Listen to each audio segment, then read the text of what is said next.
Quantos creem aqui que o Senhor tem uma palavra para nós? Abra sua Bíblia no livro do Gênesis, capítulo de número 26. Gênesis, capítulo de número 26.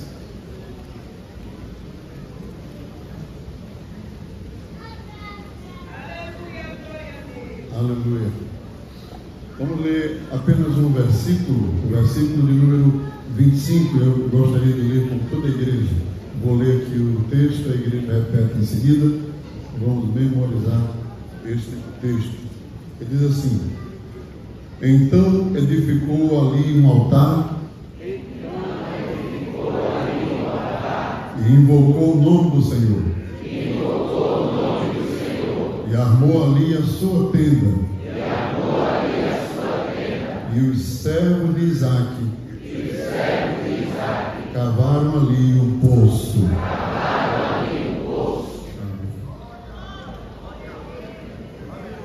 Queridos irmãos, sempre eu gosto de repetir isso, porque nós aprendemos na palavra de Deus, né? Sempre o texto do Antigo Testamento, praticamente quase toda a narrativa do Antigo Testamento, mesmo aquelas que são narrativas literais, ou seja, fatos que aconteceram, não são figuras, nem alegorias, são fatos que aconteceram.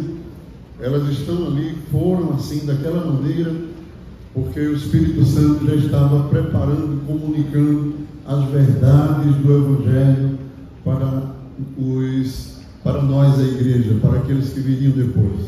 Então, nós temos no Antigo Testamento uma mensagem poderosa de Deus para revelar Cristo, revelar as verdades do Evangelho, revelar as virtudes do reino de Deus, tudo contido no Antigo Testamento. Tanto é que os apóstolos, que o próprio Senhor Jesus, eles pregaram o Antigo Testamento, porque o Novo ainda não estava pronto, estava sendo composto e foi composto muito tempo depois. Então eles usaram o texto do Antigo Testamento com alegorias, trazendo a mensagem do Senhor, né? Então, irmãos, o Velho Testamento, ele apresenta a graça de Deus, ele apresenta a pessoa bendita de Jesus. Isaque, por exemplo, em vários momentos do texto, da narrativa do Gênesis, ele é uma figura de Cristo Jesus, né? Ele é uma figura, uma alegoria da pessoa de nosso Senhor Jesus Cristo. Quem não lembra do encontro de Isaque com Rebeca, quando Eliezer foi buscar a moça, né, na sua terra, com 9 camelos repletos de riquezas, representando os 9 dons do Espírito distribuídos para aquela moça. Trouxe aquela moça, e Isaque, diz o texto, estava no meio do caminho, meditando no pasto, quando a moça viu aquele rapaz de longe, perguntou a Eliezer: quem é aquele moço que vem ao nosso encontro? E Eliezer disse: aquele é o meu senhor Isaque. E isso é uma figura do encontro de Cristo com a sua igreja. Jesus vai vir até um certo ponto, e o Espírito Santo vai levar a igreja até um certo momento, e nós vamos contemplar o Senhor de longe. O Espírito Santo vai dizer: eis aí o vosso amado, que vem ao vosso encontro. Então, são alegorias. Quando Abraão sobe para sacrificar no monte, quando Deus exigiu de Abraão sacrifício, Isaque sobe silenciosamente com a lenha sobre si, enquanto Abraão carregava o cutelo e o fogo. E nesse sentido, na obediência, né, na submissão, ele é uma figura da pessoa bendita de Jesus, que como um cordeiro mudo foi levado perante os seus tosquiadores, não abriu a sua boca e foi obediente até a morte, e morte de cruz, diz a palavra de Deus. Ele foi subindo, e diz a palavra que lá no monte Abraão deita Isaque. Os irmãos conhecem, né, no caminho, quando Isaque diz: meu pai, eu estou vendo a lenha, estou vendo o fogo, estou vendo o cutelo, cadê o cordeiro para o holocausto? Aí o que é que Abraão diz? Deus proverá para si cordeiro, meu filho, para o holocausto. E ele foi subindo como Cristo, subindo obedientemente e deitou-se em cima do altar. Abraão preparou tudo ali não era uma encenação, Abraão não estava fingindo, ele ia realmente sacrificar. E o escritor dos Hebreus diz que ele tinha tanta segurança na promessa, que Deus disse que Isaac iria herdar a promessa, que ele cria que ia sacrificar Isaac, e Deus ia emendar os vasos, o pescoço, devolver o sangue e ressuscitar Isaac, porque Deus não podia mentir na sua promessa. A fé de Abraão era assim. E a Bíblia diz que quando Abraão vai sacrificar Isaac, antes que ele desça o cutelo até o pescoço, um anjo bradou desde o céu, conteve a mão de Abraão e disse: não faças tal, porque agora sei que temes a Deus. E olhando Abraão para um lado, viu um animal preso pelas pontas. E então o que eu quero dizer é o seguinte: que em muitos momentos Isaac representa Jesus. Ele representa Cristo, como eu citei aqui, o noivo que se encontra com a noiva, aquele obediente cordeiro subindo até o altar. Mas também em outros momentos ele representa o crente. Ele é uma figura do crente. Por quê? Porque quando Abraão vai sacrificar Isaac, Deus não permite. E o que acontece? Deus tira Isaac do altar e coloca o cordeiro. Então, a partir desse momento, quem representa Cristo é o cordeiro, e Isaac representa o crente, porque Deus tirou a cada um de nós da cruz e colocou Jesus no nosso lugar. Deus não poupou Cristo, ele poupou a nós. Então, quando Isaac é tirado do altar, ele representa cada crente que está aqui nesta noite. Jesus passa a ser tipificado pelo cordeiro, preso por duas pontas. O texto é muito claro, preso por duas pontas, que fala da natureza humana e da natureza divina do Senhor. Então, veja como a Bíblia é rica de detalhes, né? Isaac representa também o novo pacto, o pacto da graça. Enquanto que Ismael, seu irmão, nascido da escrava, representa a lei. Enquanto que Ismael vem primeiro, nascido da escrava, assim como a lei veio primeiro, antes da graça.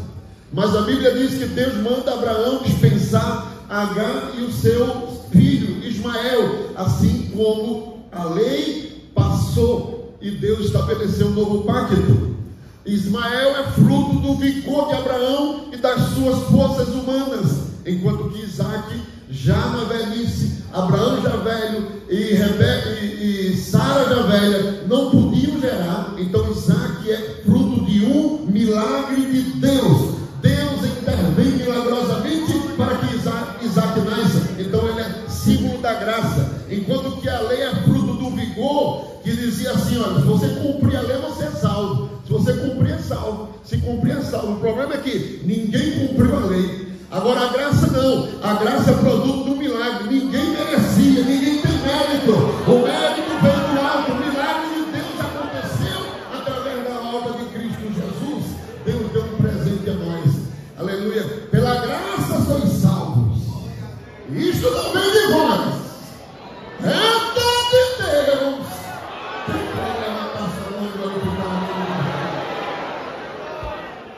Veja como a alegoria é profunda na palavra, né? Então, o Isaac que representa o crente, representa cada um de nós, ele nos ensina muito. E eu queria parar justamente aqui nesse momento para a gente voltar ao versículo que lemos e ver como Deus juntou nesse texto aqui.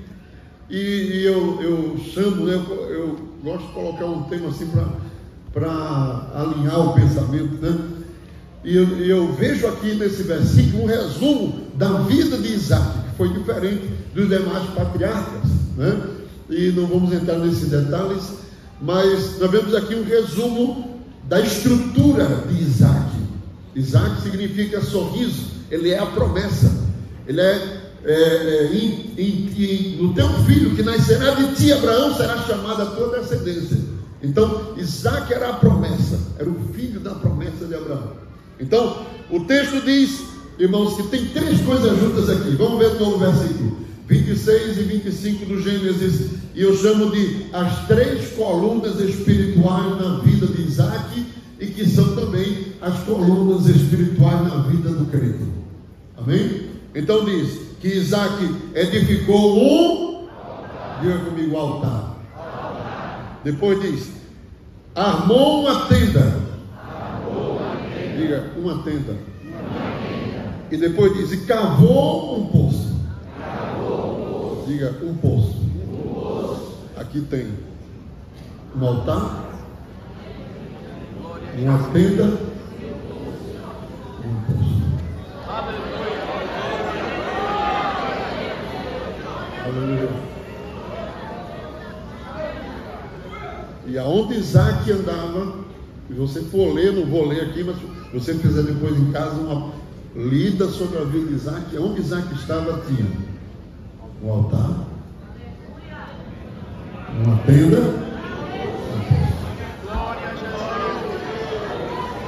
Deus quer falar conosco aqui através dessa palavra nesta noite. Então, eu vou tentar ser bem direto para a gente não perder tempo, irmãos. E vamos começar com o altar. Primeiro, o altar. O altar representa, e nós sabemos, é símbolo de oração, né? Fala de comunhão com Deus. Deus em primeiro lugar. Diga, Deus em primeiro lugar. O altar falava da comunhão que Isaac tinha com Deus. Primeiro, é o símbolo da comunhão e é a primeira coluna espiritual na vida do crente, na vida de Isaac. Amém? E comunhão com Deus não é só aqui no culto, não é só no culto de oração, não é só no culto de doutrina, não é só aqui na igreja. Isso aqui também faz parte e é de suma importância. Mas um pouquinho à frente nós vamos falar rapidamente também sobre a importância de estar aqui nessa noite. Mas não é só isso. Comunhão com Deus é algo que transcende lugares, que transcende o templo, que transcende vozes, cânticos. Comunhão com Deus é algo tão profundo, é algo tão extraordinário, é algo tão tremendo, é algo tão maravilhoso, é algo inexplicável, inclusive, né? Algo inexplicável. Aleluia, glória a Deus. Então, a palavra altar no hebraico, usada no hebraico para definir altar, é mizbeha, que significa matar, literalmente, ou sacrificar. Então, todo altar é um lugar de sacrifício, onde, para você ter comunhão com Deus, algo tem de morrer. Ou não é verdade isso que eu estou dizendo? Os vivos, os irmãos estão entendendo a linguagem, vocês são crentes, salvos, não é? Os vivos não conseguem ter comunhão com Deus. Os vivos para o mundo, né? Mas os mortos para o mundo, porque altar é lugar de sacrifício. Rogo-vos, pois, irmãos, pela compaixão de Deus, que apresenteis os vossos corpos veja, aparece uma contradição, em sacrifício vivo. Todo sacrifício tem que ser morto, mas aqui diz sacrifício vivo. Vivo para Deus, morto para o mundo. Então, altar é lugar onde você tem que matar alguma coisa. Então, por isso que a palavra hebraica fala disso. E no Antigo Testamento, nós estamos falando dos patriarcas, não é? E sempre aproveitando, né? E nos enchendo da alegoria, da mensagem do Antigo Testamento. Uma pessoa pergunta para mim, pastor, e é assim tudo no Antigo Testamento? Meu irmão, pelo menos para mim é. Eu leio o texto e Deus fala tanto comigo, de forma tão maravilhosa. E eu acho que não estou fora não da palavra, porque Jesus fazia isso, né? Assim como foi nos dias de Noé, assim será também a vida do Filho do Homem, né? E tem outros e os apóstolos também. Paulo usava muito. Hebreus, nem falar, Hebreus é uma riqueza de detalhes, né, a respeito do Antigo Testamento. Então, irmãos, no Antigo Testamento, o altar, ele para você levantar um altar, existiam algumas exigências. Escute, vamos ver se a gente dá bem ênfase e não demoramos assim para a gente não perder o fio da meada, né? Então, a palavra de Deus nos mostra, inclusive se tornou depois estatuto na lei, mas antes era prática dos patriarcas, de Abraão, de Isaac, de Jacó e dos demais. Vindo Moisés, Deus estabeleceu como lei, estabeleceu como ordem. Depois, passado o tempo, nós vamos ter o templo, né? As sinagogas, e você não vai ver mais falar de altar. Mas por isso que estamos usando o Antigo Testamento e aprendendo com a prática do patriarca. Amém? Então escute, a primeira exigência de Deus para que se construísse um altar está em Êxodo capítulo 20, versículo 25. Ele diz assim, repita comigo: e se me fizeres um altar de pedras, não farás de pedras lavradas. Se sobre ele levantares o teu buril, profaná-lo-ás. Primeira exigência era essa. Vai fazer um altar, tinha que fazer de pedra bruta. Como é que faz um altar de pedra bruta? E não pode usar buril. Buril é a peça que o escultor utiliza para cortar a pedra e desenhando a figura que ele está esculpindo, né? Aquela martelinho com aquela outra peça, aquilo é um buril que vai formando a imagem a partir de uma pedra bruta, né? Mas Deus exigia que o altar que fosse construído para ele, primeiro, não podia ser usado buril, tinha que ser feito de pedra bruta, não lavrada. Então o adorador tinha que ir lá no campo, onde ele estivesse andando, ele tinha que encontrar uma pedra, duas, três, tentar encaixar aquela pedra na outra ali, e não é muito simples, mas tinha que ser dessa forma, na sua naturalidade, porque a primeira essência do altar, a primeira essência da comunhão com Deus, a primeira essência da intimidade com Deus, chama-se ausência de hipocrisia. Por quê? Porque quando eu uso o buril de uma coisa, eu coloco naquela pedra a minha imaginação, a minha ideia, o meu formato, aquilo que eu acho, aquilo que eu penso, aquilo que eu imagino, aquilo que é meu, vai para a pedra. Mas Deus diz: eu não quero isso. Eu não quero você moldando a sua aparência, o seu caráter, a sua história na minha presença. Quando você vier na minha presença, você tem que vir sem buril. Você não pode cavar, falsificar, você não pode mentir, você não pode enganar, você não pode trazer ilusão, porque eu não vejo como vários homens, eu vejo como Deus, eu vejo por dentro o que ninguém consegue ver. Ele tem que ser a expressão real do que você é, sem máscara, sem ilusão, sem fantasia. Você não pode chegar diante do altar como aquele homem que disse: Senhor, estou aqui diante do teu altar. O próprio Jesus que contou essa parábola. Olha, eu dou o dízimo, Senhor, eu jejuo, eu vou para o culto, eu faço isso. Faz porque tem que fazer, e quando fizer tudo que tiver que fazer, recebe o nome de servo inútil, porque só pensa que tem que fazer. E ainda disse assim: e não sou como esse publicano. Graças a Deus. Pedra desenhada por buril.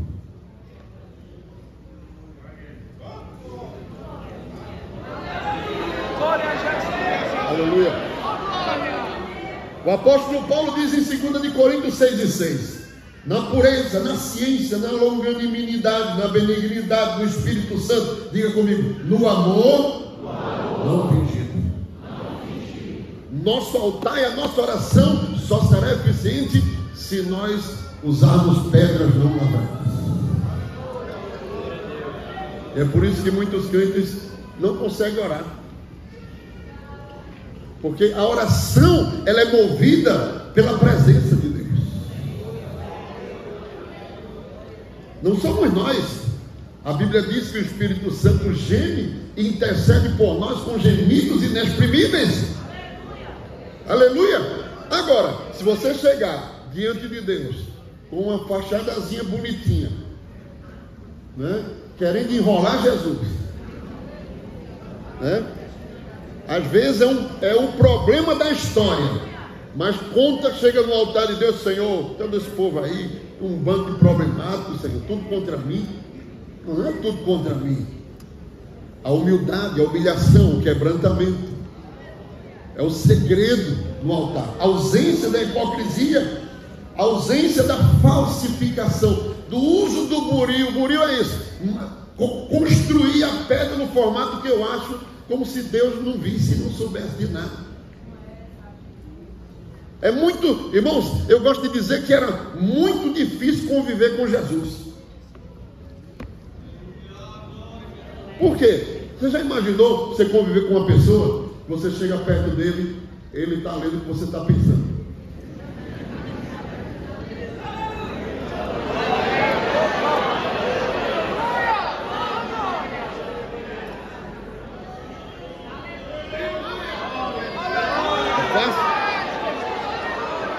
Você está falando e está olhando para você assim, ó.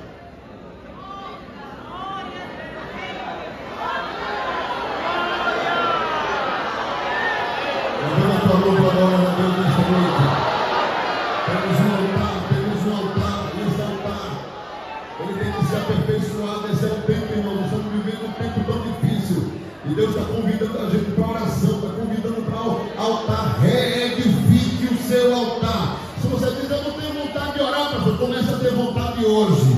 Faz tempo que eu não oro, pastor, volte a orar hoje. Pastor, faz tempo que eu não oro de madrugada, volta o relógio, 2, 3, 4, 5, cria os 4 galos dentro de casa.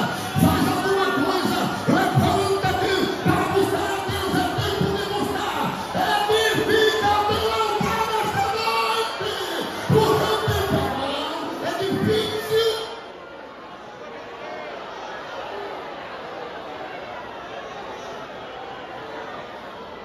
Só vai sobreviver quem estiver no altar. Aleluia! Aleluia! Aleluia! Jesus disse em Mateus 7,5, eu estou adiantando um pouquinho: hipócritas! Diga comigo: hipócrita! Meu Deus, quando eu penso em Jesus pregando uma mensagem assim, já imaginou? Eu estou dizendo aqui porque está ali, está escrito, viu, irmão? Pelo amor de Deus. Cuidado aí para depois não querer me pegar lá fora. Olha, vamos dizer, isso aqui era Jesus falando: hipócritas! Tira a primeira trave do teu olho, e então cuidarás em tirar o argueiro do olho do teu irmão. Diga assim: tem uma trave no meu olho.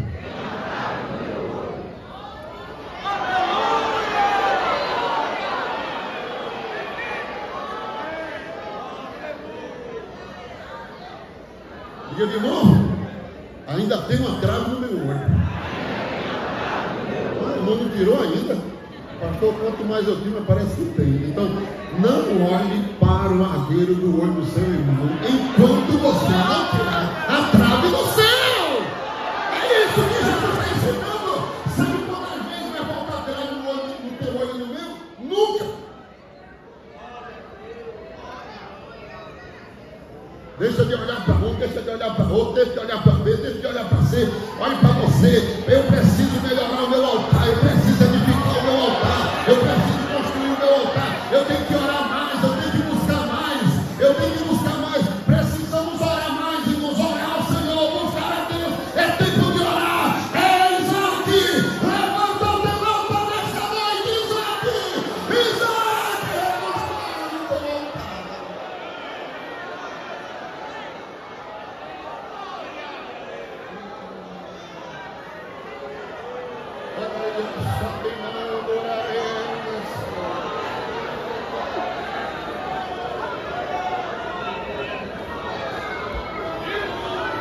Uma segunda exigência para o altar está no versículo 24 de Êxodo 20, que diz: Um altar de terra me farás, e sobre ele sacrificarás os teus holocaustos, e as tuas ofertas pacíficas, e as tuas ovelhas e as tuas vacas, em todo lugar onde eu fizer celebrar a memória do meu nome, virei a ti e te abençoarei. Esses dois versículos estão juntos, tanto o altar de pedra quanto o altar de terra. O versículo 25 fala do altar de pedra, o versículo 24 fala do altar de terra. Então, a segunda característica do altar nos fala, meus irmãos, diga comigo, simplicidade. Simplicidade. Qual é o lugar do mundo que não tem terra? Você imagina se Deus tivesse dito assim: olha, você vai fazer um altar para mim de ouro. Era só para poucos. Ou um altar de pedra, não sei qual, ali, preciosa. Pouca gente ia, mas a mensagem é: tu farás ou de pedra não lavrada, ou um altar de terra. E quem é que não acha terra, irmão? Onde é que não tem terra, irmão? Basta você passar, as donas de casa aqui, passar o dia sem usar a vassoura. Vai lá de noite para ver, passa, minha esposa fica doidinha, passa pano, passa não sei o que, e limpa, e junta um negócio desse tamanho. A areia voando por todo lado aí. Isso fala da simplicidade. Era exigido um material comum, simples. Não era um material precioso como a prata, como o ouro. Não. O altar que Deus exigia do adorador, primeiro, tinha que ser sem hipocrisia, sem marcas, sem moldagens, sem capas. E segundo, fala da simplicidade, da sinceridade. Aleluia, aleluia. O apóstolo Paulo diz na 2 de Coríntios 11:3: temo que assim como a serpente enganou Eva com a sua astúcia, assim também seja de alguma sorte corrompidos os vossos sentidos e se apartem da simplicidade. Diga comigo, simplicidade que há em Cristo. Irmão, Jesus é simples.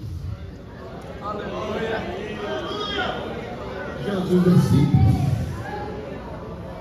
Amém? Simples. Eu cresci numa casa muito pobre, 6 meninos, um ano, eu já contei isso aqui, um ano de diferença um para o outro. Quando um nascia, minha mãe já estava esperando o outro, eu acho. Eu acho que ela está me vendo lá assistindo, viu? Aí era, um tem 10, outro tinha 9, outro tinha 8, tinha 7, tinha 6, tinha 5, tinha 4.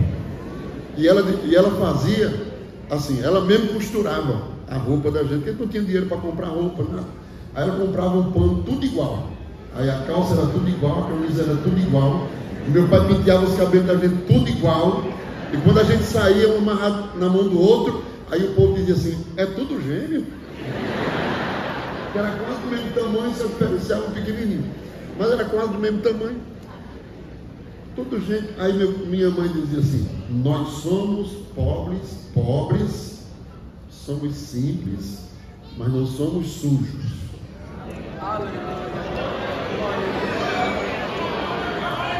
Tem diferença entre simplicidade e relaxamento.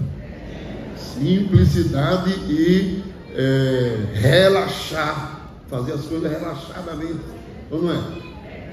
Né? Então, o que Deus quer de nós é o aspecto da simplicidade. O crente pode se organizar, se arrumar. Eu gosto muito do vermelho, do amarelo, do azul. Pode, meu irmão, não tem nenhum problema, não tem problema nenhum. Só não pode ser curto demais e aparecer o que não pode. Amém? E, irmãos, quanto mais nós buscamos a simplicidade, mais a gente fica parecido com Jesus. Aleluia! Porque ele era simples. Sabe onde é o final dos soberbos? Num caixãozinho de terra. 7 palmos debaixo da terra. Todo mundo. Se Jesus não vir, não arrebatar a igreja. Então para quê? Né? Achar que é alguma coisa que é maior do que do que outro, e não olha para um, não olha para o outro, e não sei o quê. Então, Deus, um dos segredos do altar é que leva o crente a um estado de simplicidade na presença de Deus. E às vezes a pessoa, Deus tem abençoado ele, ela, né? Eu conheço pessoas que se olhar para ele assim não dá nada, mas se ele for juntar o diploma dele, não cabe aqui nessa mesa. Mas é simples, porque é alguém que construiu altares. Construiu altar. Olha, jovem, você que está estudando aqui, tem muito jovem fazendo faculdade, né? Seja um médico, um advogado, mas não fique só nisso não, seja um pós-doutorado, seja um mestrando, seja um doutor dos doutores, não sei como é que chama, né? Não sei, PhD, BCDE, vá-se embora lá para frente, lá para cima, mas nunca abandone o seu altar, porque Deus vai te levar às alturas, e você vai continuar sendo simples como Jesus. E essa é a coisa mais linda que existe. Quando alguém tem tudo para ser exaltado, quando alguém tem tudo para ser soberbo, mas ele tem um altar. O altar dele é de terra, levou ele à simplicidade de Cristo. Aleluia. O terceiro aspecto do altar, irmão, é que ele não podia ser construído em vales. Os altares tinham que ser construídos em montanhas. O próprio Isaac foi ordenado que fosse sacrificado em uma montanha. Gênesis 22:2. Ele disse: oferece-o ali em holocausto sobre uma das montanhas, que eu te direi. E tem vários e vários exemplos que a gente poderia citar. Gênesis 22:9, 6:3, 2 Reis 23:12, 16:4, 23:8, Atos 14:13, e é isso sucessivamente. Os altares tinham que ser construídos nos altos, nas montanhas, porque isso fala de, diga comigo, testemunho. Eu duvido um crente que tem altar para não ter testemunho. Quando alguém começa a diluir a aparência de Cristo na sua vida, o sinal é de que o altar dele desmoronou. Porque quanto mais ele ora, mais ele dá testemunho de Cristo, mais ele dá testemunho da palavra, mais ele apresenta Cristo, porque o altar, ele estava lá nas montanhas, que era um símbolo de um destaque, aparecia lá. Qualquer pessoa olhava e via que estava sendo feito um sacrifício. Fala de testemunho. Então, o altar de Isaac fala da ausência de hipocrisia, fala de simplicidade e fala de testemunho. Pouco testemunho, pouco oração. Matemática simples. Amém? Amém. Muita oração, muito testemunho. Quanto mais ora, mais parecido com Jesus fica. Aleluia. Irmãos, o texto também diz assim: e armou uma tenda. Lá no versículo que a gente leu, né? Diz a Bíblia: e armou ali a sua tenda. Então, o altar representa a oração e a tenda representa a família. Porque primeiro Deus, depois família. Deus acima de tudo. Aleluia. Então, naquele tempo patriarcal, Deus deu uma ordem a Abraão, dizendo: tu estarás nesta terra, mas tu não construirás nenhuma habitação. Os povos daquelas nações, eles moravam em casas, eles construíam casas, cidades, tinham cidades, mas Deus deu uma ordem a Abraão, dizendo: tu serás peregrino. Arma a tua tenda, desarma, arma de novo, desarma. E ficava girando assim e passando pela terra, andando de um lado para o outro, de um lado, que foi uma ordenança de Deus. Está no Gênesis 26, versículo de número 3. Diga comigo: peregrina nesta terra, e serei contigo, e te abençoarei, porque a ti e a tua semente darei todas essas terras, e confirmarei o juramento que tenho jurado a Abraão, teu pai. O próprio Gênesis 13 e 12 diz: habitou Abraão na terra de Canaã, e Ló nas cidades da campina, e armou as suas tendas até Sodoma. O versículo 18 diz: e Abraão mudou as suas tendas, e foi e habitou nos carvalhais de Mamre. Então, Abraão, Ló, Isaac, eles eram peregrinos, eles habitavam em tendas, eles não construíam casa nem cidade, que era um mandamento de Deus para os patriarcas. Porque a primeira mensagem de Deus através da tenda é de que a tenda tem um aspecto de transitoriedade. Nós não somos, irmãos, moradores permanentes desta terra. Nós estamos passando por ela. Nós somos peregrinos aqui nesta terra. Nós necessitamos trabalhar, necessitamos viver, estudar, construir família, mas sempre não podemos esquecer o aspecto da tenda. A segunda coluna espiritual da vida do crente Isaac era que ele habitava em tendas, que fala de um aspecto transitório. Amém? Transitório. Nós somos peregrinos. Não firme o seu coração, não se apegue às coisas aqui neste mundo, não se apegue às coisas desta terra, porque tudo aqui vai passar, tudo aqui vai deixar de existir, tudo vai deixar de ser, mas aquele que faz a vontade de Deus permanece para sempre, diz a palavra do Senhor. A nossa cidade está no céu, a nossa cidade está no céu, de onde esperamos também o Salvador. A nossa cidade, a nossa morada. Jesus disse: olha, não se turbe o vosso coração, crede em Deus, crede também em mim.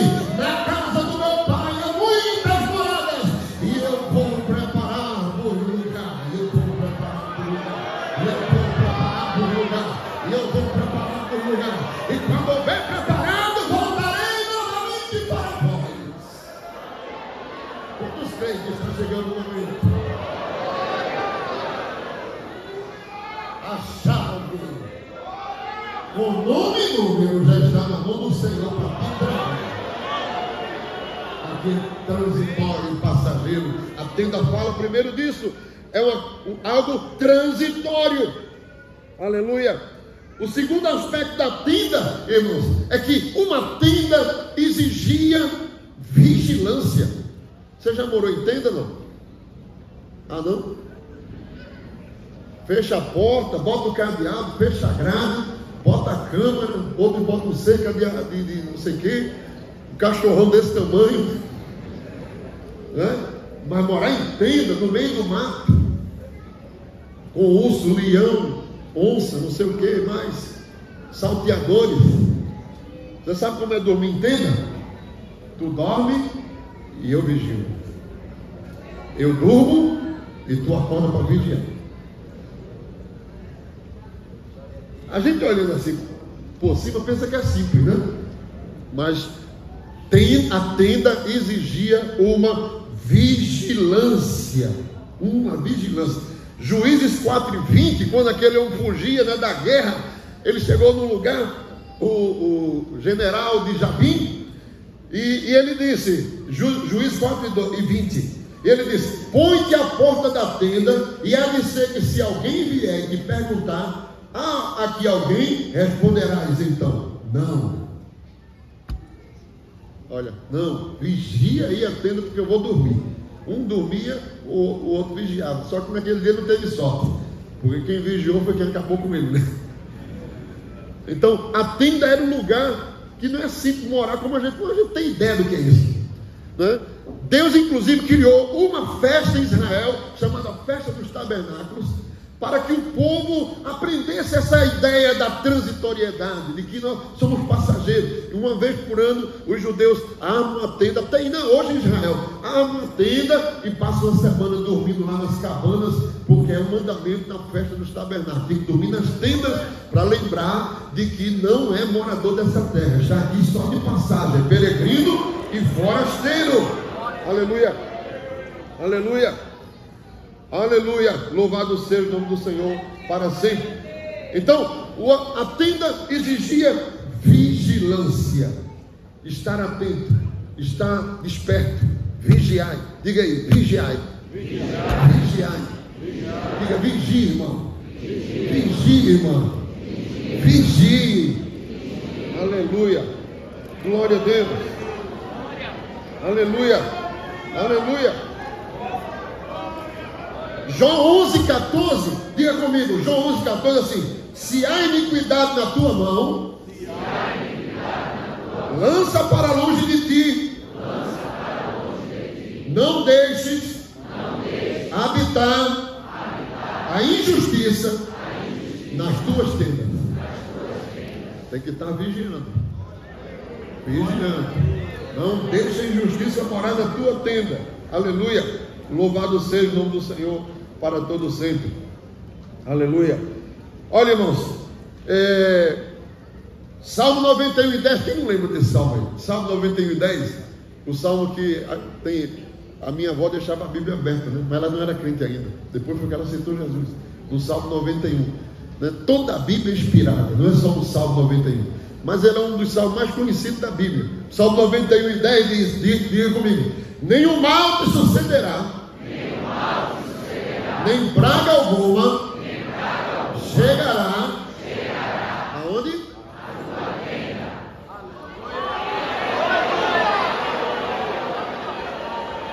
Vigie. Vamos dizer de novo: vigie.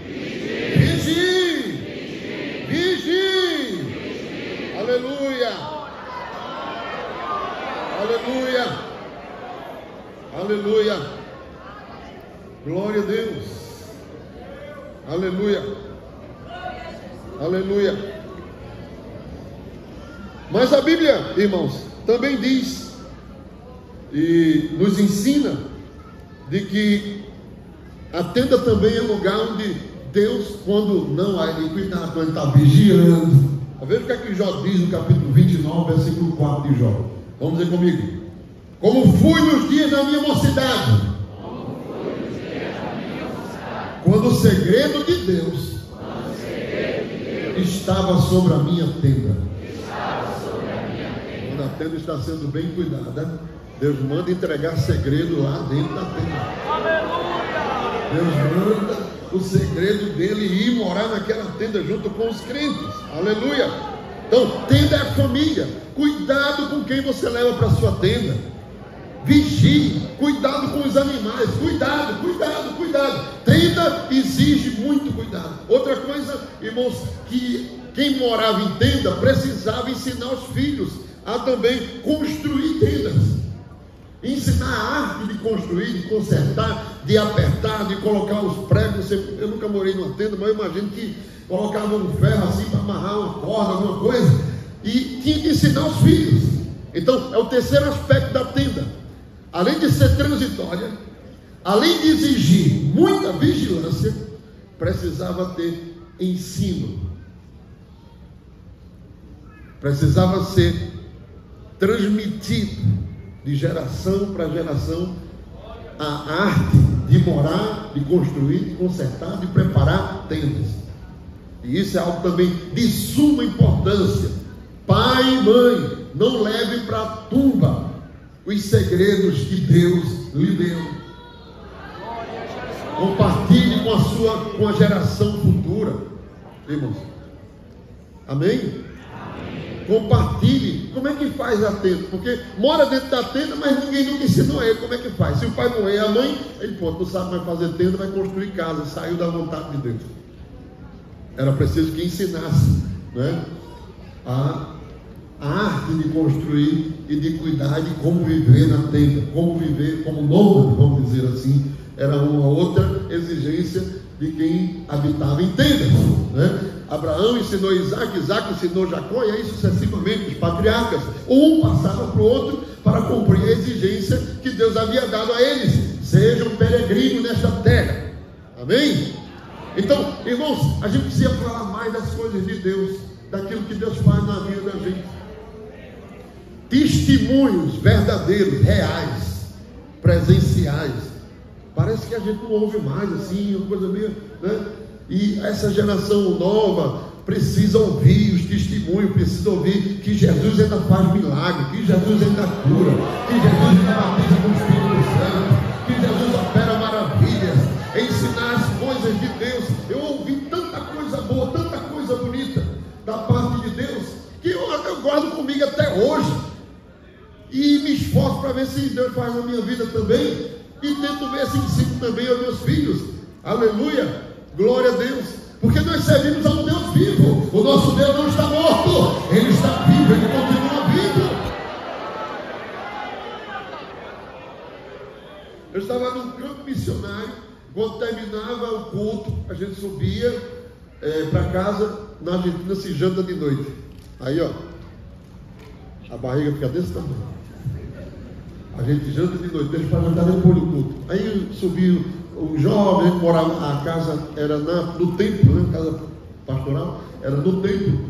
E como sempre ia, e eu normalmente a minha esposa ia preparando alguma coisa ali, né? Sempre tinha não só os meninos, mas tinha mais os amigos, tinha mais alguém que chegava ali. É uma família grande, né? Uma família grande. E aí geralmente eu estava pregando, eu transpiro muito quando falo, pode estar o ar-condicionado que tiver. Eu transpiro, aí quando subi eu já queria tirar logo a camisa e tomava um banho e trocar de roupa. E aí quando minha esposa estava cozinhando ainda, dobrava o joelho um pouquinho ali na cama e ficava orando até ela dizer, tá pronto, tá janta. Aí vinha, a gente conversava, ria, e aquele ambiente bom ali na casa. Em um desses dias, essa mesma rotina, e quando eu dobrei o joelho para orar, e não deu muito tempo não, quando eu dobrei o joelho, o Senhor disse a mim, prepara a tua casa, porque tu voltarás ao Brasil. Eu saí, quando eu cheguei na sala, meus filhos perceberam logo. Lucas olhou para mim e disse, pai, o que é que o senhor tem? Aí eu calado. O coração estava, quem vai para a missão não quer voltar não. Aí eu olhei para ele assim e disse, se preparem porque a gente vai voltar para o Brasil. Aí ninguém comeu mais nada, o cachorro quente ficou para lá. Foi assim, aquele manzuléu de noite, ficou todo mundo assim, porque ele sabe, se eu disser uma coisa assim, eu não estou dizendo para. Deus me disse que a gente vai voltar para o Brasil. Isso foi num domingo. Na sexta-feira da mesma semana, o pastor me ligou para mim. Ô Valdemir, tudo está bem? Bem, pastor, graças a Deus, a família, tudo bem. Olha, eu sei que o senhor não quer mais sair daí não, viu? Eu sei. Mas o senhor vai precisar voltar para o Brasil. Eu digo, eu já sei, pastor, Deus me falou, a gente está esperando o senhor falar. Está um Deus no céu, que controla tudo. Controla o céu, controla a terra, controla o coração, controla que coisa tremenda é a vivência com o Senhor. Aleluia, glória a Deus, aleluia. Mas também, irmãos, Isaac cavou um poço.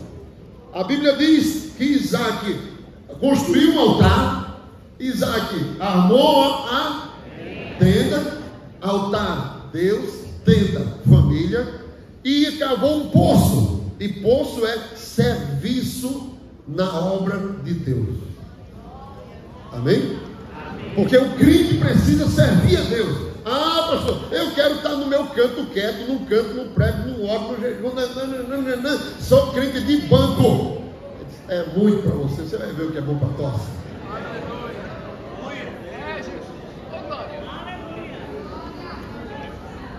Sabe quando é, escute, sabe quando é que acontecia, diz a Bíblia, que acontecia o milagre quando caiu dentro do poço? Quando era que acontecia o milagre? Que Jesus disse assim, perguntou, por quê? O que é que tu estás fazendo aí? Ele disse, não tem ninguém que me manda, quando a água é agitada, não tem ninguém que me joga no tanque para ficar curado, e eu estou aqui. Ele disse, levanta, toma tua cama, vai para tua casa, fica pouco, levanta. Mas o povo estava ali esperando o quê? O mover, porque milagres só acontecem em água movimentada.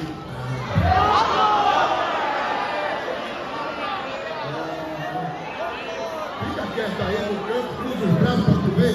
Agora se a água começar sobre você,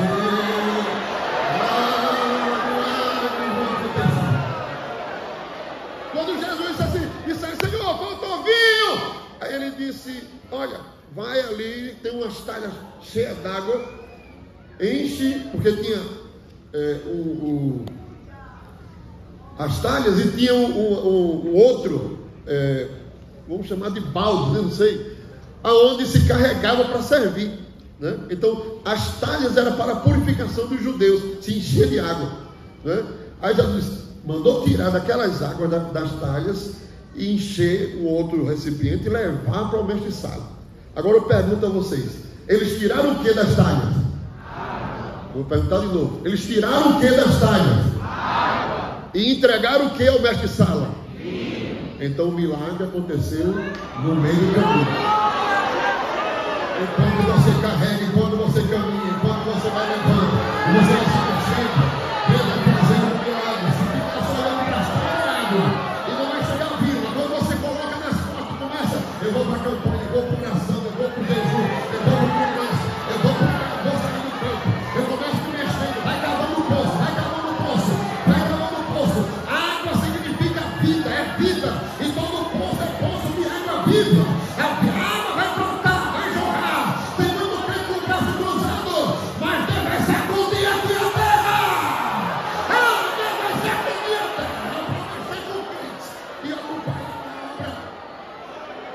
Faz tanto tempo que tu não sabe cantar, faz tanto tempo que tu não vem para a escola dominical, faz tanto tempo que tu não faz uma consagração, não vem para o culto. Está com o braço cruzado, parado, assistindo. Meu irmão, olha, a gente Brasil é uma bênção para quem está doente, para quem não pode vir, está no trabalho, vigilante. Agora na pandemia, meu Deus, que coisa maravilhosa. A gente louva a Deus pela visão do nosso pastor, Deus usando ele para beneficiar a igreja. Agora, irmão, não tem igual. Você está na telinha do outro lado e está aqui nessa noite. Sentindo que a gente está sentindo aqui. Quem está sentindo a graça de Deus? Quem está sentindo a graça? Quem está sentindo a graça? A graça possa acabar e ver água brotando. Isaac estava disposto a fazer uma providência. Aleluia! Aleluia!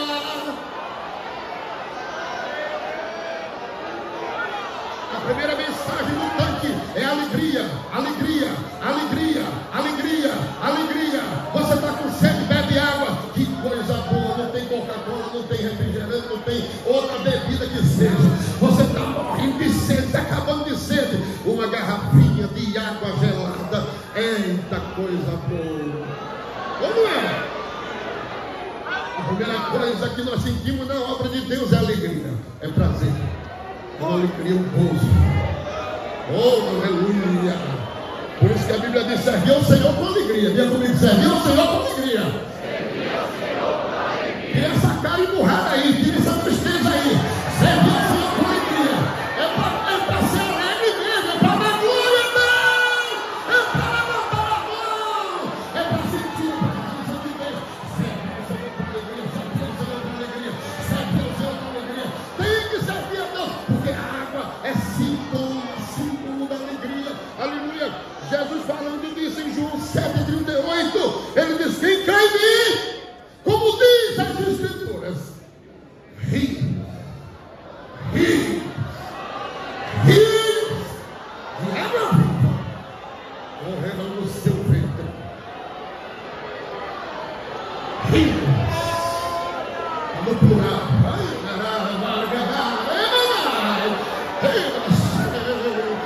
Você sente alegria, sente alegria, alegria, sente alegria do Senhor, alegria, aleluia. Paulo diz aos Filipenses 4:4, olha, diga comigo: regozijai-vos sempre no Senhor.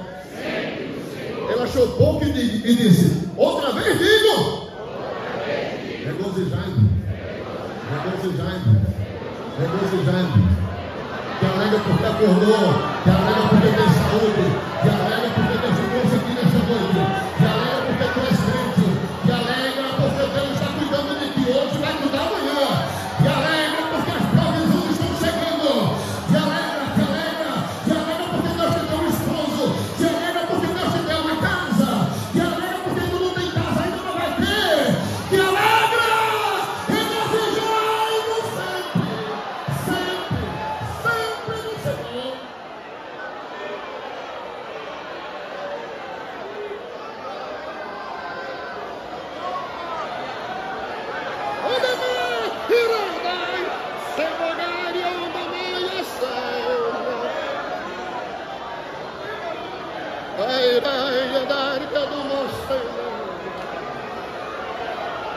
Satanás trabalha para entristecer crente. Satanás trabalha para você vir com o coração amargurado, vir com o coração triste, coração abatido. E você passa o culto todinho aí, julumingado. Mas não é esse o desejo de Deus, é o desejo do diabo. Porque Deus quer que você sirva com alegria, para repreender o espírito da tristeza, espírito do desânimo, espírito do engano, espírito do ataque satânico. Tem gente que não sabe para entristecer o outro. Está repreendido. Fecha a boca dele hoje, Jesus, e abra a boca dos crentes que sentem glória, que sentem alegria, que sentem prazer, para a nossa glória. Servir ao Senhor com alegria. Poço de água simboliza alegria.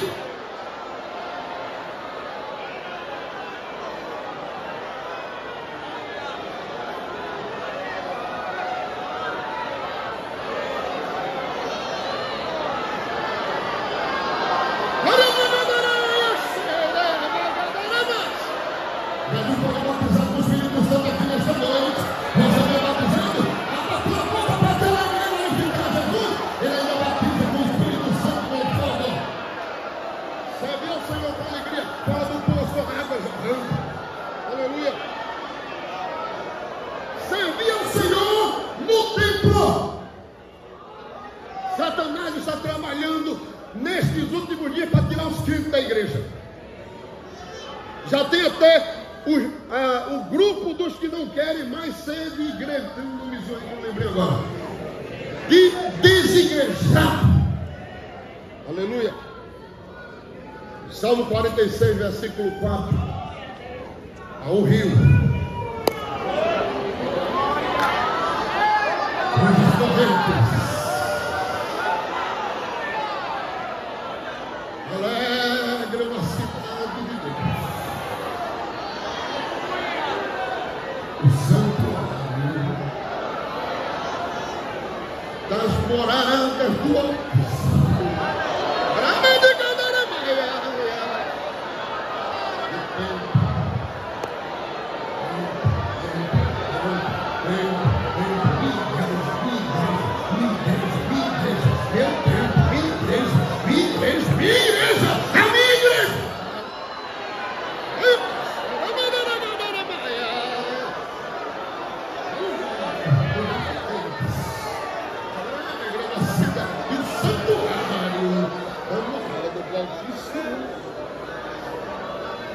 A igreja primitiva chegou num nível tão extraordinário que Atos 2,46 registrou dizendo e perseverava unânime, diga comigo, todos os dias no templo.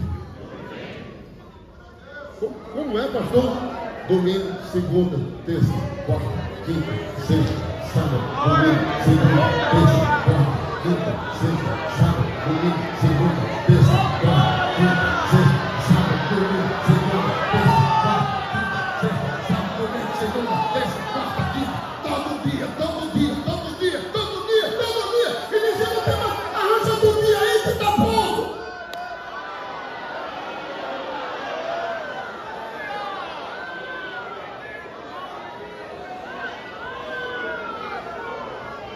Sabe como era a dinâmica do Senhor Jesus em seu ministério? Veja o que diz Lucas 21:37. Diga assim comigo. E de dia ensinava no templo. E diga-se de passagem, de dia, não, eu sou eu que estou falando. Diga-se de passagem que aqui, de dia, que era o horário do sol. Jesus chegava de manhã, só saía com 6 horas da noite. Ensinando. Meu Deus do céu, ai, fala aqui um pouquinho, eu fico sem voz, rouco, daqui a pouco começa a coluna doer, chega em casa e tomar remédio. Porque eu fico em pé muito tempo, a hernia de disco aperta e pronto, aí em casa tem que tomar remédio. Jesus passava o dia todo ensinando. Olha, veja o que diz aí. De dia ensinava e à noite saindo ficava no monte chamado das Oliveiras. Ele ia para o monte, mas o dia todo era no templo. Cadê aquela mocidade que passava o dia no sítio de oração? Cadê? Hein? deixa de preguiça, rapaz, deixa de estar dormindo. Não, é sempre oração, de manhã, de tarde, de noite, jejum, e tem projeféria, tem vigília, tem mini vigília, tem culto de pregação, tem culto da casa da irmã Maria, hoje, tem culto da casa do fulano. Aí eu tenho uma baratinha assim, enquanto mais a gente vai servindo no tempo da casa de Deus. Deus vai abrir as portas, vai abrir as portas, vai abrir as portas. Aleluia, aleluia. Servir ao Senhor com alegria, servir ao Senhor no tempo, servir ao Senhor em espírito. Amém? Os verdadeiros adoradores adorarão o Pai em espírito e em verdade. Servir ao Senhor em espírito e em verdade.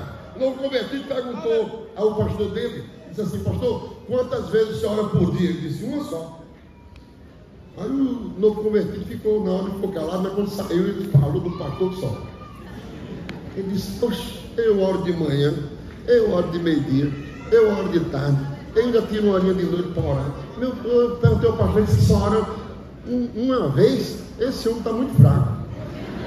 Aí o outro disse assim: mas rapaz, eu vejo o pastor pregando a cada mensagem e o demônio apareceu lá e expulsou o demônio. Então eu estou meio estranho isso aí. Ele disse: tu quer ir comigo lá de novo? Eu disse: quero. Vamos lá. Aí foi na casa do pastor: pastor, desculpa aí, é porque meu amigo não entendeu direito, que o senhor, ele escutou uma coisa, o senhor disse uma coisa, escutou outra. É que ele escutou o senhor dizendo que só ora uma vez por dia. Aí ele disse: não, mas é isso mesmo. Aí disse: não, pastor, não faça isso não. Ele disse: meu filho, a minha oração começa quando eu acordo e só termina quando eu vou dormir. Todo o tempo, sem cessar, sem cessar, sem cessar, sem cessar, em espírito. Estamos ligados no céu, estamos ligados no céu. Quem está ligado no céu aqui, estamos ligados no céu. Conversando com Jesus, conversando com os céus, sentindo a presença de Deus. Aleluia, já falei em línguas dentro do carro. Teve uma hora que o carro começou a cantar um hino, estava precisando de uma resposta. Aí eu botei lá no carro naquele mix assim que ninguém sabe o que é que vai vir na frente. Solta assim várias músicas no atrás da outra, você não sabe o que é que está na sequência. E aí, na hora que eu orei, eu disse: Senhor, estou precisando de uma resposta. Aí o hino entrou na hora assim, pá, parecia uma bomba de Deus. Aleluia! Ainda que para te servir